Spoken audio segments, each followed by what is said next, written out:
I'm Stuart Schwartz. I'm the Executive Director of the Coalition for Smarter Growth. In a little bit, we'll see our blueprint. In the meantime, the team's going to introduce themselves. I will note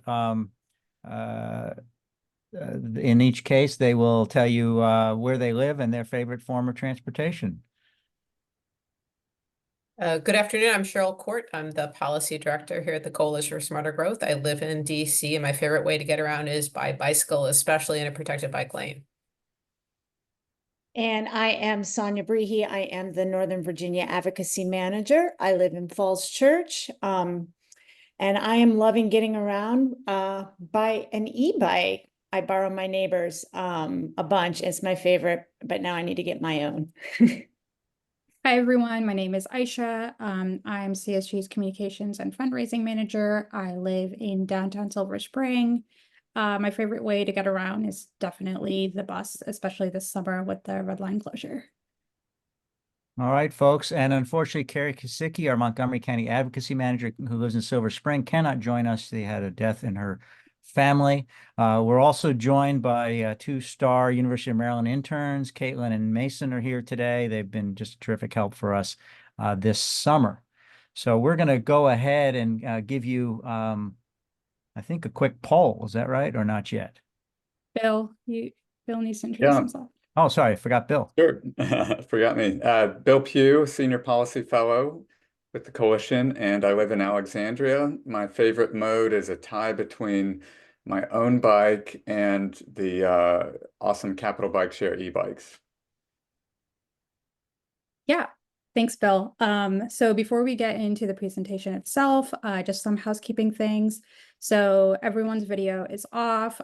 You should be muted by default. Please don't unmute yourself. If you have any questions for the team, you can put them in the chat like you have been doing to introduce yourself. We'll compile all of them at the end of the presentation and get to as many questions as we can. We also have automated captions available, and the webinar is being recorded, so we'll be posting it on our website for y'all to reference later. Thank you, Aisha and team. Right now, we're about to tee up a video for you all to see. Some of you may have seen it already, those who came to our big annual award event back in May. This is the first sort of formal video this organization has done. It's our Blueprint for a Better Region video, and it's a companion to the PowerPoint we're going to show you. Our first blueprint came out in 2002, and we think it played a key role in helping shape the debates and about where and how our region should grow. We thought it was time to update things, and we're going to go ahead and show you this now. It's just 3.5 minutes. People have flocked to cities and towns and walkable places because they're popular. I really like being able to walk to a coffee shop, being able to take the train and not worry about parking or traffic. When you have good public transportation, it really can improve your quality of life. We live in downtown Bethesda. It's walkable, but in the United States, that's not typical. We bought our home 3 years ago, and if we were looking today, we could not afford it anymore. I have struggled to find affordable housing. As a pedestrian walking around my neighborhood, getting to the metro station, I have to cross 6 lanes of traffic. The streets right around my house are way too wide. I would absolutely like to be driving less.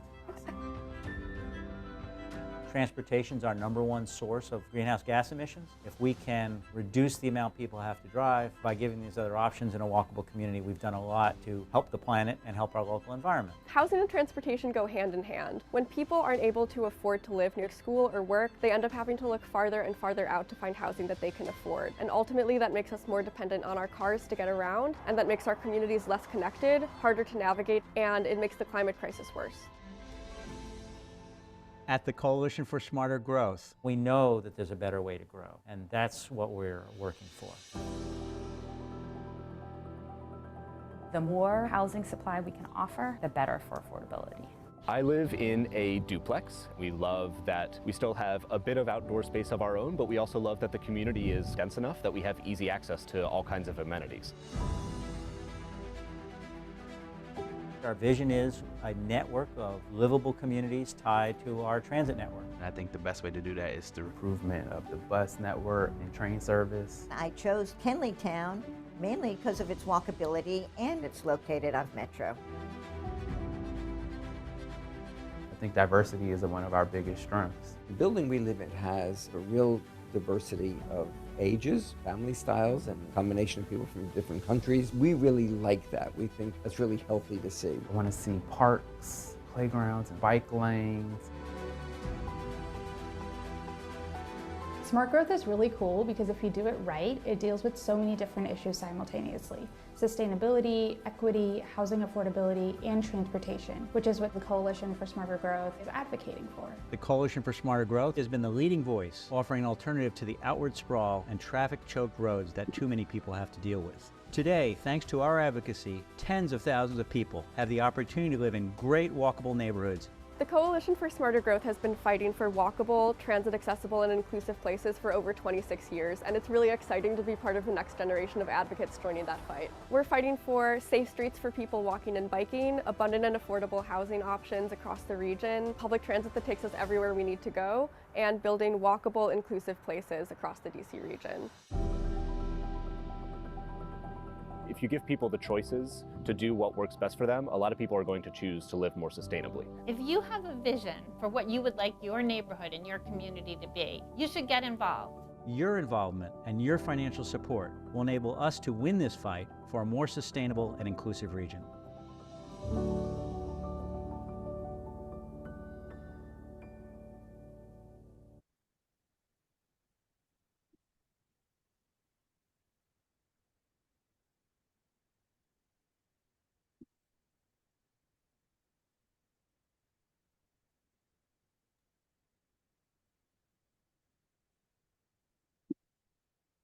Stuart, you're on mute.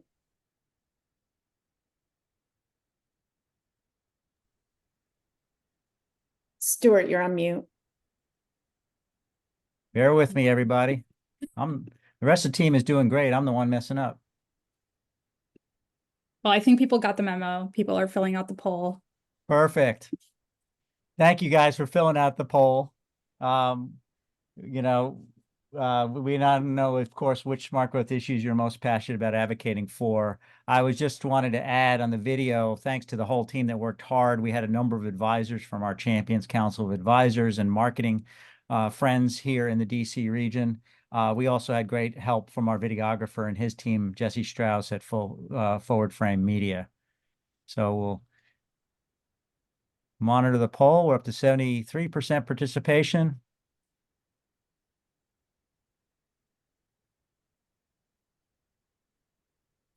Almost an all of the above, which is just like all of us smart growthers. It's all interconnected, which will be a theme today.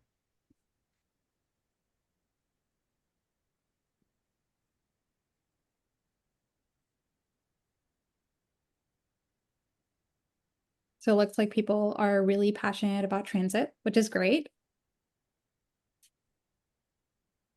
Housing is number 2. Walk, bike, mixed-use community. All right, we need more folks helping us out there in the burbs here on some of the, providing options to just widening roads. We've got some good solutions out there for rural roads using roundabouts that Piedmont Environmental Council and others have done. We've got great solutions for arterials. All right, I think we should probably end the poll here. Yeah, it's ended. Okay. All right.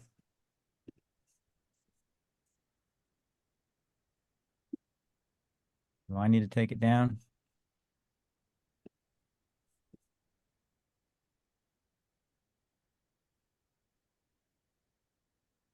All right. All right. Back to the blueprint. Now this is the PowerPoint version where we can go in more in depth. And even today, we're not going to be able to go in as depth as we'd like to.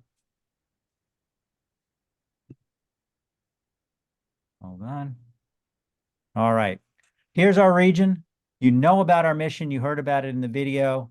We work in Montgomery and Prince George's, DC, in the Northern Virginia suburbs with a big focus in Fairfax, but also work in Arlington, Alexandria, Falls Church, City of Fairfax, and we support our partners in Loudoun County and Prince William County.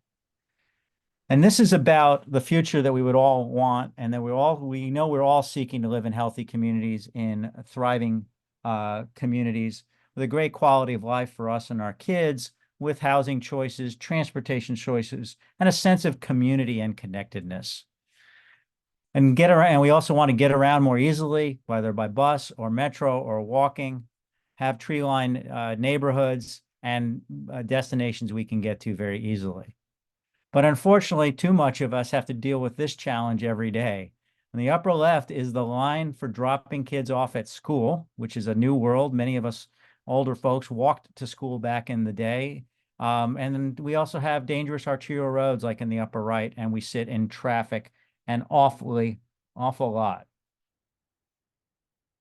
So why don't we have more of the types of places that we know that so many of us are seeking, so many people are seeking? And it really does come down to land use. The sort of spread out development we're seeing here as we march towards the mountains, large parking lots, large roads, because everything is auto dependent and separated. It's the other challenges, of course, that we have in this, and another reason why people will look farther out for something more affordable is there's not enough affordable housing in close. We've done pretty darn well with our transit-oriented development in the community. We've brought people back in DC, but we certainly are facing challenges. And part of the reason is how much land is set aside just for one type of housing, single-family housing. Spreading farther out and separating everything means that we drive a lot more. So someone who lives in a middle to outer suburb may be driving as much as 25 miles a day. The household as a whole, maybe even more. But in a more compact, walkable community, if you do drive, it's only a couple miles a day on average. And this is all contributing as well to our climate crisis. Transportation is now our #1 source of emissions. This shot here is from Bill at CSG at one of our walking tours. There was recurring flooding from high tide due to sea level rise in Alexandria. And then we're clearing forests and paving over farms for more roads and more housing farther out because we're not fully utilizing the land that we already have that's sitting in acres of parking lots today. And there is a big difference in our climate emissions. Emissions from our homes and buildings and transportation are far less in our more compact, walkable places like we used to build prior to World War II and the dominance of the car. And the farther out you go, your emissions are higher. And a large part of that is due to transportation. We also have another challenge, our east-west divide. It's in many ways captured by the Council of Governments' excellent study on equity emphasis areas, where they measured places which have a large number of both low-income people and people in certain disadvantaged racial and ethnic population groups.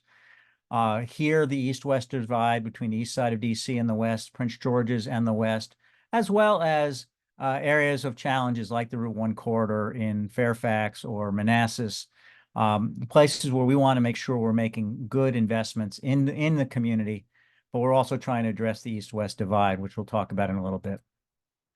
And the world we built also has meant many unsafe roads. On the upper right is in Route 7, where Sonia worked with CASA. We're working on a Safe Streets campaign there. You can see the symbolism of a safe walk sign knocked down at a high speed right.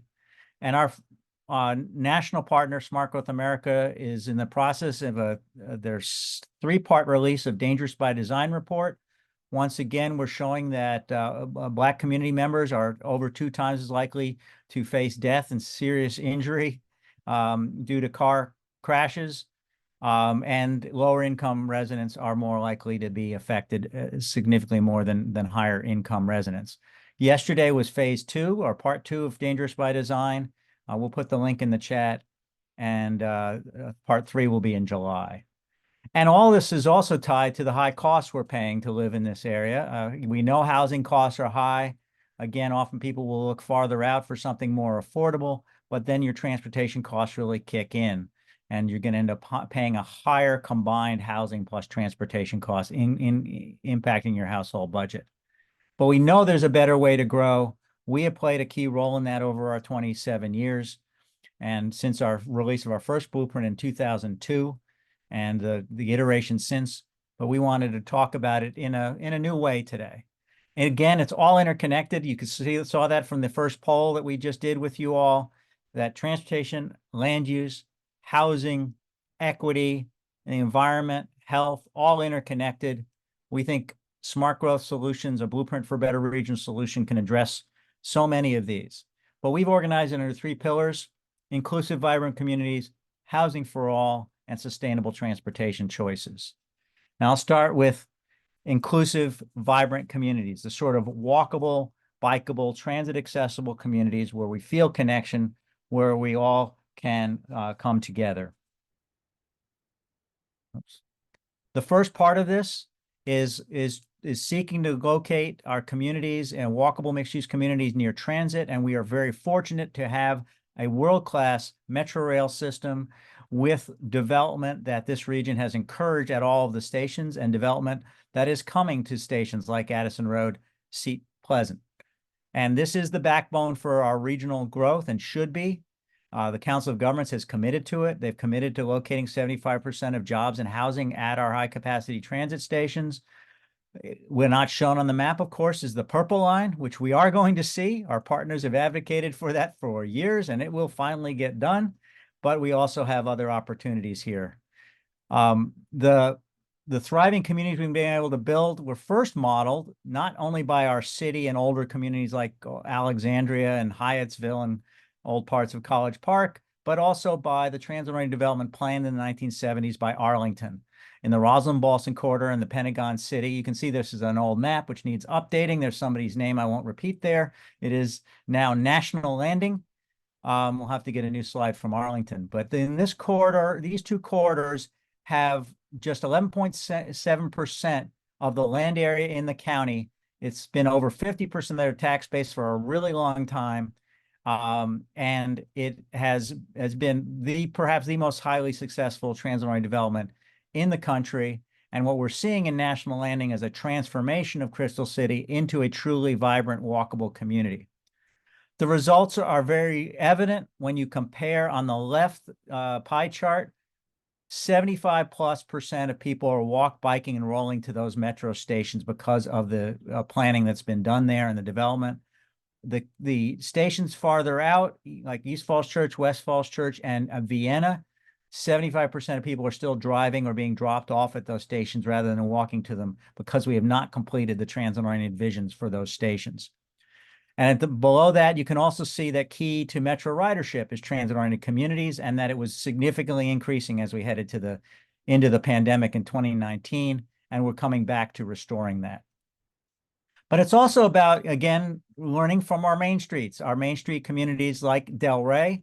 You can even see here how adding 3- and 4-story infill buildings or building on top of the ones that we have could make a huge difference in providing more housing in a very popular, walkable neighborhood.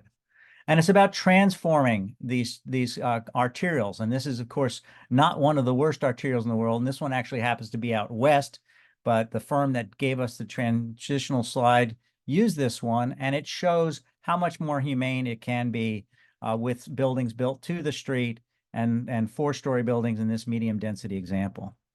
It's about transforming our suburbs.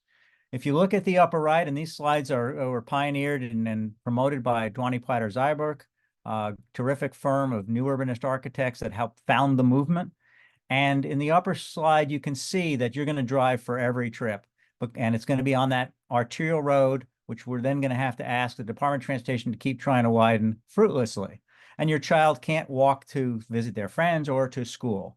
And we compare it to what we could be doing with new suburbs and in better connecting existing suburbs. There, in that case, your child can walk to their friend's house, can walk to school, and you can walk to run an errand as well. Another piece of the solution about thriving communities is having great, healthy outdoor spaces we can go to, not only the parks within our communities and the trails, but also our rural landscapes. This is Sugarloaf in the Montgomery County Ag Reserve, and a quote from a national study from Rocky Mountain Institute about how we can save our farms and forests in the future by growing and living in walkable communities. The Ag Reserve is here, 93,000 acres shown on the right here, planned in and implemented in 1980 as part of a comprehensive approach by Montgomery County to bring growth back to its growth corridors in the red line corridors, and also combine that with inclusionary zoning for affordable housing. At the same time, we have the amazing work of the Piedmont Environmental Council. They happen to be our parent organization and one of our founders. Over 400,000 acres of land preserved in voluntarily donated conservation easements. And you can see we are in the process of saving intact landscapes. And that organization, like other partners, is working as well on land use, transportation, healthy food, and energy policy. We won't get into that today, but that is a looming story, and I will commend you to the PEC's work on energy policy. Another key part of this, in our second pillar, housing for all, providing lots of housing choices in places that are convenient to jobs and services and transit. Here's some examples of the variety of housing types we do provide and can provide if we not only develop in metro stations and commercial corridors, but do gentle density evolution in our single family home neighborhoods. Everything from the high rise on the left in the Transoriented Development Corridor to duplexes in our neighborhoods. Here's like a 6 or 8 unit apartment building next to row houses in DC, some other row house examples, and a 4-story medium density place to live near East Falls Church. One piece of this missing middle and the options we're providing are accessory dwelling units, which many of you may have heard of. These are the backyard cottages or the carriage houses that are converted as a place to live. Your older parent might live here, or a young professional, perhaps you're boomeranging college graduate, or you could rent it to a young professional or other person, small family, and basically help pay your own mortgage in the process. And we have to build and preserve affordable housing. Public land can play a key role in this. In the upper left is the government center area in Fairfax and the great partnership Fairfax County has been doing with affordable housing developers. On the right is a tenant-led project with a nonprofit affordable housing developer, Somerset, to create Portner Flats. On the lower right is an example of a garden apartment, and Arlington and other jurisdictions have been finding ways to preserve these for the long term as committed affordable. And the lower left is one of the earliest projects in our region of a public-private partnership, 60 affordable homes on top of a fire station in Potomac Yard. To knit this all together, we need convenient and sustainable transportation options, transit, walking, and biking options. We have a great story to tell about our Metro Rail system, and the story is one of its restoration, thanks to the 2018 capital funding and the hard work of Metro and its employees, and now the effort post-pandemic to restore it to very frequent ridership and bringing riders back in the process. Again, Metro is the backbone for regional growth. It's the way we're going to remain economically competitive, and right now CSG is partnering with leaders in the region, business community leaders, other nonprofits on the next transit vision for our region, and the dedicated funding that Metro and our other transit systems have long needed. Those other transit systems, of course, include Dash Bus, Ride On in Montgomery, Metro Bus, and Fairfax Connector. We also have a better bus network process going on right now, led by WMATA, but in coordination with the other jurisdictions. Last year, you worked with them to develop a visionary bus network. This year, they're working on the 2025 phase of that, the first phase of it, and the comment period is open until July 15th. Go to their Better Bus website, and you can find events near you to comment. Another key part of this in our future, we've mentioned Metro Rail, the bus, the Purple Line, is Bus Rapid Transit. The first and successful one in our region is Metroway. You can see it running down Route 1, a very humane Route 1 with just 2 lanes of cars in each direction, connecting Alexandria and Arlington. But we also have Montgomery County's 81-mile system that we helped win years ago, over a decade ago. We have the Route 29 in place. Upcoming are Veers Mill, Route 355, and other parts of that 81-mile network. Fairfax has Route 1. Northern Virginia is sharing Route 7 as their next BRT, and the region as a whole, and Northern Virginia is studying a larger BRT network. Perhaps at the heart of this, and these are some of my favorite slides, is creating communities that are safe for walking and biking. And what better way to judge safety for walking and biking than by your kids? I love the Bike to School Day in the upper right in Falls Church. safe crossings and sidewalks for children, good bike lanes, safe bike lanes, and trails to connect us all, and redesigning our streets to make this all possible. DC has done a terrific job, followed by Arlington and Alexandria in particular, where we can create protected bike lanes, those good enough for our kids to ride in. Here's a fun public space and crossing there. You can see people shopping and getting a house plant while walking, a safe bus stop where the bus doesn't have to fight its way back into traffic, and a critical regional effort to set lower speed limits and save lives. The National Association of City Transportation Officials, NACTO, has terrific resources.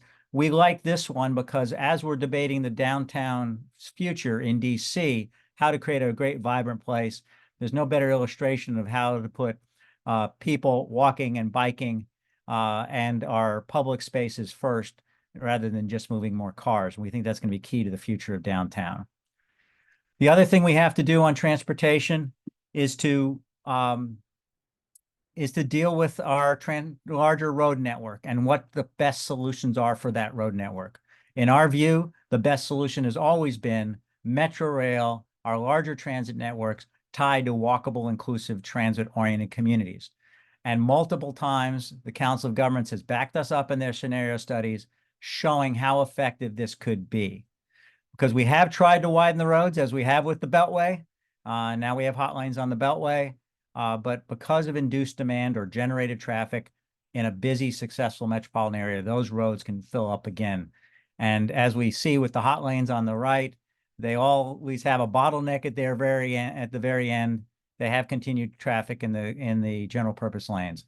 They may help in the peak hour, but we don't think they help support and shape more sustainable land use. It's been a challenging experiment, I think, for our region. Some beneficiaries, but overall, we think we're not going to address our larger climate and sustainability problems that direction. The other piece of it, and there's Bill risking his life, or about to risk his life, crossing 123. He and I were out there with Sonia one day for a meeting, and this is what it looked like at 123. It's 10 lanes wide, I believe, there. The Metro Rail in the middle. We continue to encourage Fairfax County and VDOT to make this a true urban boulevard. It's much safer to cross, and encourage people to use Metro and bus and bike to enter and exit Tysons and move around Tysons to realize the Tysons vision. So we've got, I'm going to take a break here with another poll. And some of you have been involved with CSG for a really long time. We'd love to have your continued involvement. And if you're new to us, please fill out the poll and tell us how you're most excited. In a second, we're also going to show you our Blueprint for Better Region pledge, where you'll have the opportunity to talk about how you'd like to be involved, whether you'd like to do one of these pieces of the campaign with us. And I do want to say that there is great urgency to this. I'll finish up with this in just a minute as well, but think about the urgency. We have certainly a housing challenge right now. We have people who do not have great access to jobs, which we're all trying to improve. Things like 24-hour bus service is a great way to do it. Bringing development to our metro stations in Prince George is another great way to do it as well. 49% participated. Let's see if we can get that back up to 70 or 80%. Don't be afraid, it's anonymous. Until you sign the pledge, then you got to commit. And we'll tell you a little bit more about our work in just a second. 55%. Let's go for it.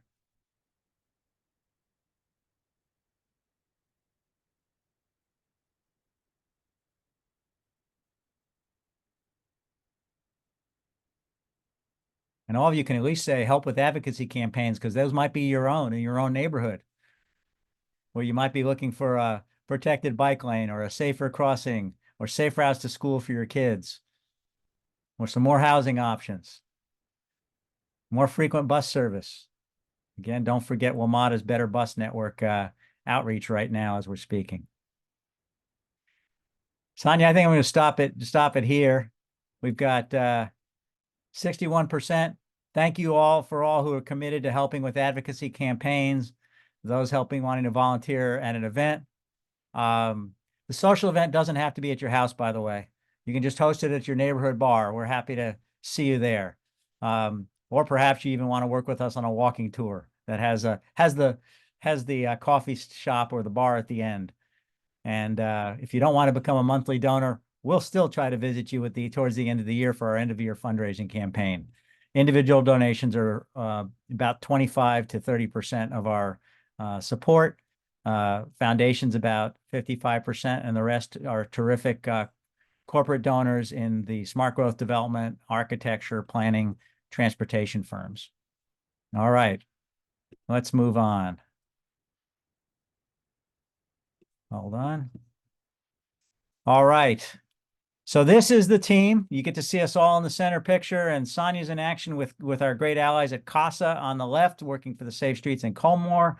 On the right, and just back in May 29th, we gave our Livable Communities Leadership Award to Randy Clark, a well-deserving regional leader for his work with the Metro team. Cheryl leading one of her patented walking tours, and Carrie and other partners, including WABA, doing a joint proclamation with Montgomery County on a Safe Streets effort. We are committed to partnerships. Coalition is in our name. These are the groups that we sort of staff and support and work closest with in Rise Prince George's, Montgomery for All, Fairfax Community, and Ward 3 Vision. But that doesn't mean they're not others, like Livable Alexandria, People Before Cars. Coalition's organized by others that we're very supportive of. Coalition is in our name, and we have just dozens of these types of partnerships spanning from the affordable housing community to the business community. And we've made a difference, and thanks to you guys, to the partnerships we have. And the Urban Land Institute Washington gave us their first annual Changemaker Award a couple of years ago. The Council of Governments, the Regional Partnership Award. Love the fact that our 6-person group has been in the Power 100 3 times. And I like to joke we're the only ones who attend and don't have a part ownership of a sports team. So we could do even more with your involvement, and it's fun. As you can see, people are having a good time at all of our events, whether it's advocating for the Duke Street Transit Way, having a Montgomery for All, a Rise Prince George's meetup, saying yes to attainable housing in Montgomery, hosting our big event with our volunteers. This was at the Martin Luther King Jr. Library back on May 29th, amazing place. And the popsicles and biking meetup that Sonia and WABA and Fab and others all did. So we can have fun doing it, but we need to do it. We have a choice. We are at a turning point. We have just 6 years to slash our climate emissions by 50% worldwide and in our region. And this is a region that's wealthy enough, smart enough, capable enough to make a difference. We can change our priorities and how we design our transportation system, how we design our communities. We can grow near transit and in mixed use and inclusive communities. We can invest in transit, and in the process, we'll be protecting our farms and forests and natural areas. So that's our blueprint.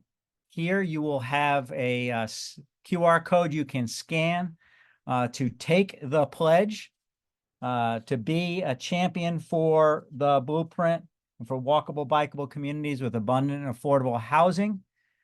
You can become a recurring donor. You can host a social or fundraising event with us. Just like any campaign, and this is, I guess, the world's longest political campaign, 27 years now for us and longer for some others. We need your support. We need your engagement. We're going to make a difference together. And so I do want to, in a second here, we're going to turn it over to questions. Hopefully you've been posting your questions in the chat. Bill and Sonia and Aisha and Cheryl have been compiling those. Bill will read out the questions to me. We'll try to get to as many as we can. We'll probably combine some in the process. So I'll leave here's the pledge. Go ahead and scan it. And I'm going to stop sharing now. All right. So again, questions in the chat, and we'll start getting to those right now.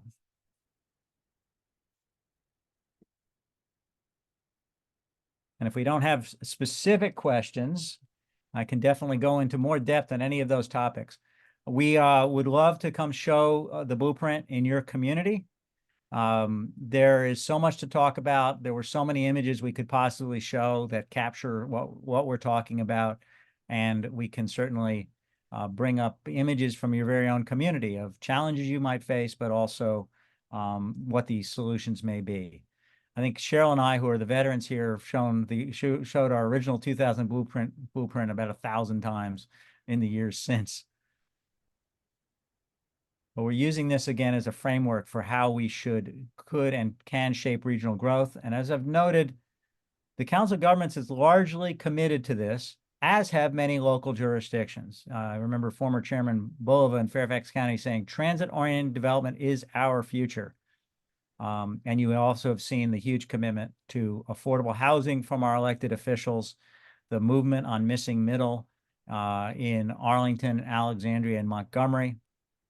And of course, the really important right now DMV Moves effort by Council of Governments and Metro to define our next generation integrated, connected transit vision for the region and how to fund it. Bill, you got a question for me? Yeah, first one, it's partly a comment, but you know, how is zero waste part of our platform? You know, I think growing in existing areas and prioritizing developments, you know, preserving existing affordable housing are some ways. I'll let you discuss that, Stuart. Yeah, and that's true. And I think preserving and renovating historic structures, and some jurisdictions have had tax credits for doing that, combined with graceful infill development or additions, can make a difference. That's one of the greener things to do, reusing existing buildings. Certainly, if fewer people are in the office and we have too much office space, finding ways to convert that office space with the built-in steel and concrete floors we already have will be key. Again, we're a small group. We're not able to get into some of the other waste issues per se, but I can say we probably added 2 inches or to 6 inches of topsoil in my place at my row house because of composting. So we all can do our part in that. Another one, how do we define affordable housing? Well, the affordable housing professionals will define it as a share of the area median income. We like to focus at CSG on the importance of places at 60% of area median income and below. And it's defined by families of 4, 3, 2 singles. Those in greatest need are often down at 30% affordable housing. We're talking at the public housing level in terms of affordability, very, very low incomes. So that's really important. It's very important for the public sector to be a big partner in that. 60% allows for the private sector to participate, especially with the federal low-income housing tax credits. But there is a concern in this region that even if you're between 80 and 120% of area median income, there's not enough housing supply and the prices are challenging. That's why the effort to try to provide more diverse housing types. Here's another good question. CSG efforts are often oriented to younger people who are going to school and going to work. How is CSG also working to ensure older adults gain the same benefits? Well, I think this has just the same benefits for older folks. My father, grew up in New York City, and I've spent a lot of time there. And there's a significant older population because of the convenient services that will come to your door, and the walkability and the health benefits of all that walkability. Creating more walkable neighborhoods that are safe, where the streets are safe to cross, is critical. I think there was a mention of brick sidewalks. Yes, there are challenges with brick sidewalks. One of my urbanist friends said, keep the brick on the edges and make a smoother surface in the middle as a compromise to keep the historic character with the brick on the side. But no, it's a very critical part of this. Some of the biggest health problems we're having are often because people have to spend so much time in their cars and are not getting exercise and are gaining weight, and the other health effects that can have just because they've had so much time on their commutes. Next.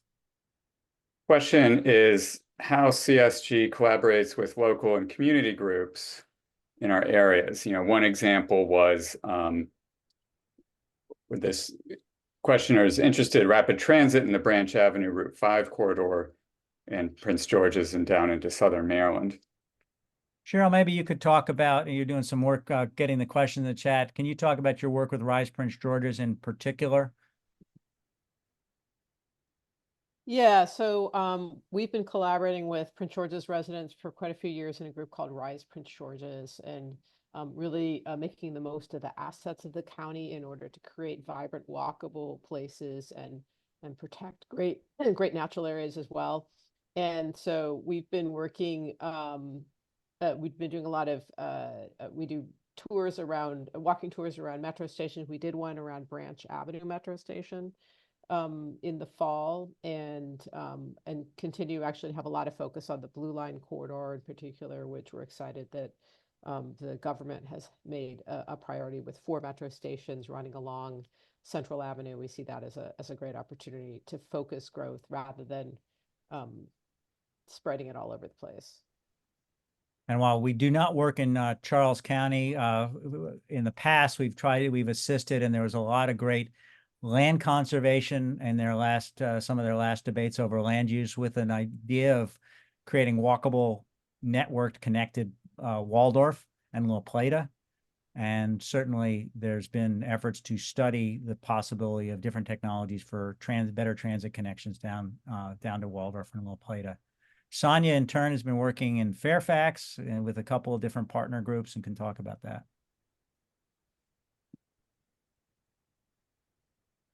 I'm sorry, can you rephrase the question? Yeah, she's been busy gathering our questions here. Yeah, There's sorry. a question about how we partner with local groups, and you've been doing that in a number of different places in Northern Virginia. Yes, thank you. Yeah, so like in Fairfax County, I co-coordinate with Renee Grebe at Nature Forward, our Fairfax Healthy Communities Network, which is a network of nonprofit advocacy organizations working at the intersection of housing and transportation and the environment, on matters of, how do we build our communities in sustainable and equitable ways? And it's a really great opportunity to bring us all together and sharing the work that we're doing, talking with each other, lifting each other's messages up, and just strengthening our advocacy. In National Landing, we've been working with the People Before Cars Coalition, trying to promote a more, that walkable, transit-oriented National Landing. And so it's yeah, and as well as with some of our nonprofit, our affordable housing partners as well. So we try to partner with folks across the board in the region to sort of help lift up these issues. And I should also point along, we talked a little bit about our work with CASA on safe streets in the Bailey's Crossroads area, but we work with like Fairfax Families for Safe Streets and the Fairfax Alliance for Better Bicycling, and George Mason's place-based initiative in Colmore, in really trying to help support the communities in creating these safer streets, livable opportunities in our underserved communities as well. And then Cheryl's working with Ward 3 Vision in DC and the Housing Priorities Coalition. Carrie, who couldn't be here today, is doing, and her team at Montgomery for All, doing amazing things on attainable housing, walking tours and events, and keeping community members engaged, as well as she's coordinating a Better Buses coalition that's been tracking and support and the Montgomery Ride On Reimagined effort, as well as helping us with the Better Bus outreach overall. Bill, next. How might the large commercial and office space vacancies present challenges or opportunities for smart growth as it evolves and adapts to where people can live and work? And this is one of the reasons we have a new blueprint for a better region. I will say, honestly, I'm a little nervous about a sustainable future. If we were to abandon our downtown, the core of our region, and our amazing investment in sustainable transportation and land use. If the stats are, the numbers may be not as large as people think they are, but we did worry that, many people would say, well, I can live in, on a mountaintop somewhere and telecommute and not have to come into the office. And that, of course, impacts our rural landscapes. In some cases, people are going to a more affordable city like a Richmond and telecommuting, and ideally, taking Amtrak if they come up for a meeting in DC. Well, what does this mean for the future? It means that in the city itself, downtown, there's big efforts by the mayor and the downtown DC bid and Golden Triangle bid and others to reinvent downtown. That means more housing, conversion of office to housing, and other uses. There's been an effort to bring more academic uses in. We are still a knowledge economy, so certainly our region, what better place to focus it and attract next generation workforce. But to do so, we do think that the placemaking is going to be really important. Can we convert our streets to places that are greener, shadier, have protected bike lanes and dedicated bus lanes, street cafes, and gathering places and pocket parks. The suburbs are going to suffer as well. Office parks were already on the way out due to the focus and the desire and demand to be next to high capacity transit, our metro rail system. So those places can be reinvented as well. Years ago, Fairfax even converted one office building on Route 7 into an elementary school. So we can convert these places, and we can bring more housing into those parking lots of those old office parks. But I think in all cases, even if we're telecommuting, the future has to be what we call 15-minute neighborhoods, where walking and biking are great options rather than getting in your car for your daily needs. Next, Bill. Here's a question related to how we retrofit around some of the outlying metro rail stations, which may not have mixed use development or safe pedestrian bicycle access. Specifically, this one is about the Greenbelt station. Are there efforts to get more frequent transit and connections and missing middle and affordable housing around the new FBI headquarters in Greenbelt? I know there's been a conceptual plan for that site. Cheryl, since you've had things up in Prince George's, talk about Greenbelt a little bit. Yeah, so we think it's a great idea to locate the FBI at a metro station, the Greenbelt metro station. We have heard, seen some concerning plans related to the street network that's being proposed as it connects to the Beltway, and so that's something that we want to definitely look at to ensure that it's a low-speed, multimodal environment that encourages more people to ride transit and walk and bicycle for their commutes and for just kind of daily errands. All right, Bill. There's a question on how we work with our state departments of transportation, the Maryland Department of Transportation and Virginia Department of Transportation. The question is that there's a mix of folks who are both innovative and doing great work, but then there's also some entrenched ways of doing things with widening roads endlessly. And now we're also even faced with the impacts of climate change and needs around that. So how do groups like CSG and our partners work for better outcomes? Well, it's been a big part of our focus. Maybe it helps that I served in the Pentagon at one point, one of the world's largest bureaucracies. I mean, know how hard it is to turn, but I think the Pentagon is realizing they've got to be much more flexible and adaptive and open-minded and thinking of more creative solutions. The same is true of our DOTs. There is great new research and information that we think they can take advantage of. And it often has depended on the leadership at the top. It starts with the governor or the mayor who oversees and appoints the heads of these agencies. Appoints the Secretary of Transportation, the Commissioner of VDOT, or the head of SHA in Maryland, and ideally promotes innovative thinkers there. And we take advantage of the latest science. There has been, progress sometimes is 2 steps forward, 1 step back. It all depends. There are also amazingly creative consultants out there that are doing great work, everything from the largest engineering firms to a smaller firm that might focus on bicycle pedestrian efforts.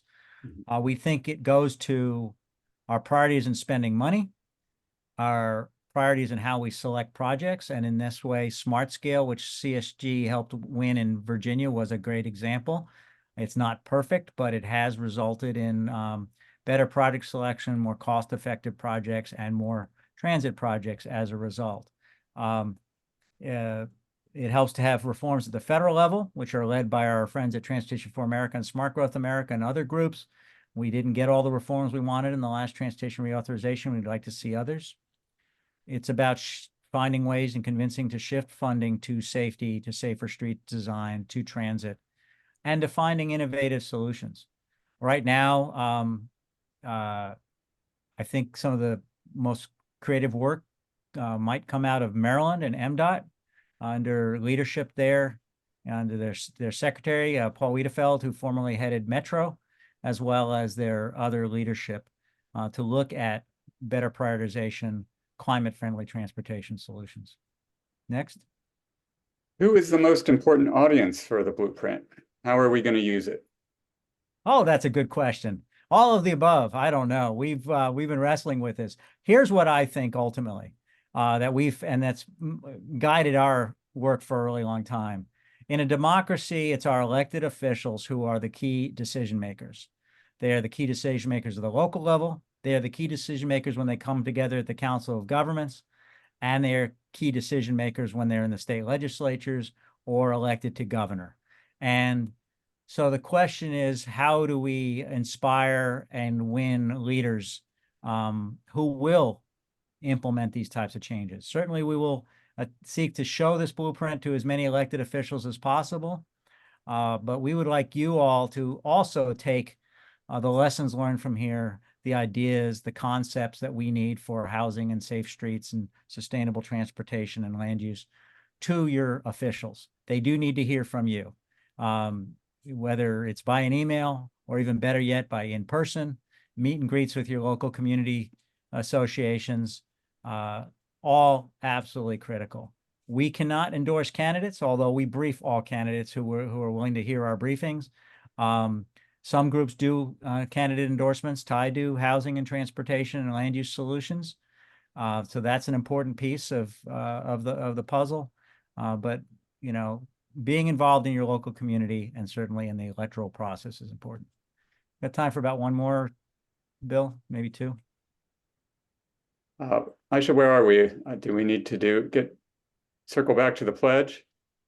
Yes, we should call out the pledge one more time. Okay, hold on. I'll put the link to it in the chat, but there's also the QR code and also the link right here. There you go. We had a logistical question about sharing slides. Yes. You'll get a follow-up email with a link to the recording and a link to a PDF of the slides. Acknowledge that this is going to continue to work in progress. We keep finding ways to fine tune it, and there can be, like we said, longer versions or versions that zero in on a particular topic, like affordable housing and the housing options more deeply, depending on the audience, depending on what you all want to hear about. So again, our pledge is, you know, whether you're going to become a champion for the sorts of communities we think are really important for our future, for a sustainable future. There is great urgency to this because of the housing crisis we have, perhaps the daily transportation frustrations maybe many people face, but certainly because of climate and the just 6 years we have to slash our emissions by 50%. We will note that, I forgot to say it earlier, we've run the numbers with Bill has with our friends at the Rocky Mountain Institute, and electric vehicles will not be adopted fast enough. We have to do both that and reduce the amount that we all have to drive. Doesn't mean you have to end driving, but any chance we have to reduce the amount we have to drive is great. And also create the sort of communities where we have these other options. The other piece of this, of course, is we love you to become a recurring donor. Just like public radio, it gives us some sustainability to our resources, and we don't have to panic at the end of the year every year and stress out Aisha, who's shaking her head yes here. But we do appreciate the great generosity of our supporters that we've been seeing at the end of each year. But it is a lot of work to reach out to everybody. So having recurring donors is especially helpful. And of course, hosting a social or fundraising event for us would be great. Again, it doesn't have to be in your house, but we'd be happy to do it at your, at your neighborhood gathering places or a park. And certainly would love to show the blueprint and versions of it more in the future. Any last thoughts from the rest of my team? I do want to give some follow-up kudos. This has been work on top of our normal daily stuff. You probably have seen us testifying in multiple hearings from the Transportation Planning Board to your local government, being at lots of meetings with you, whether Rise Prince George's, Montgomery for All, People Before Cars, Ward 3 Vision, you name it. We are there. Plus, we deal with the General Assemblies. Sometimes we help our friends at Smart Growth America at the national level. So this team did this, created a great video, and has worked really hard on this PowerPoint, especially Sonia on the PowerPoint. So I really appreciate all of their help. I'll do one more advertising plug. Tomorrow, one of our big supporters who support many great nonprofits around the country, Transit Center out of New York, has the updated release of their transportation equity dashboard. And there's a special section on DC. So we'll be releasing that with them and posting it on our website. It'll also be on their website. Their last dashboard is currently posted on their site. They've been very important in supporting transit and a transit future for our country as a whole. So thank you again to each of you who are our individual donors. Thank you to our foundations. Thank you to our corporate supporters. And thank you to each one of you who's been a really terrific advocate in your community working with us. And with that, we'll go ahead and stop it here.